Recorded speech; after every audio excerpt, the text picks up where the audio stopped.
All right, 2017 Chevy Colorado, 3.6 V6.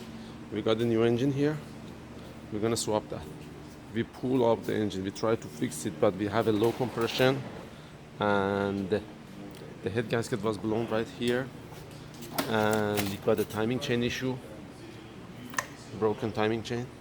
So in this case, this is the old head cylinder, and these are all the belongings that came out. Solenoids, VVT, that's high pressure fuel pump. So basically, since that was the issue and we got this engine very cheap, it's not worth it in this case to move forward and get all the parts and rebuild the engine.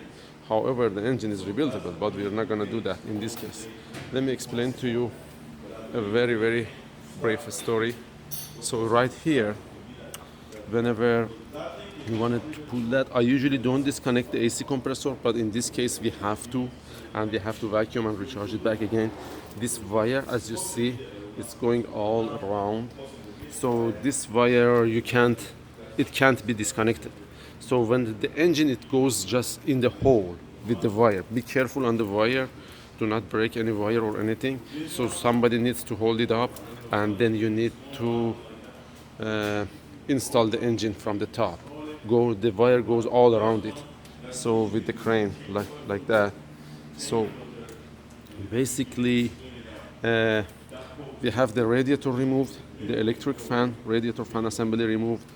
To remove the radiator, there is two kind of like opening right here, and there is two bolts on the side with the 13 millimeter on each side. Take that out, and there is two bolts on the top, number 10s. Take that out, and you need to disconnect the transmission fluid line, goes to the radiator. For cooling purposes, you need to take that out, and after that, pull out the radiator, the fan assembly. The other thing is, in order to remove that torque converter bolt, you have to remove the starter. In order to remove the starter, the engine mount on the driver's side needs to come off along with the bracket. So basically, you have to take the catalytic converter, the exhaust on both sides out, in order to be able to remove that engine mounts. When you take off the engine mounts, then you should be able to remove the exhaust from back of the engine. There is a lot of connectors, sensors going to the engine. Be careful. You don't want to miss one of them. You don't want to break one of them. Otherwise, you're going to have a problem. Some of them is very hard because it's located under the engine mount bracket. So that's kind of like real challenge to get that job done. Shoot me a text message if you guys have any question or something. I'm so happy to help.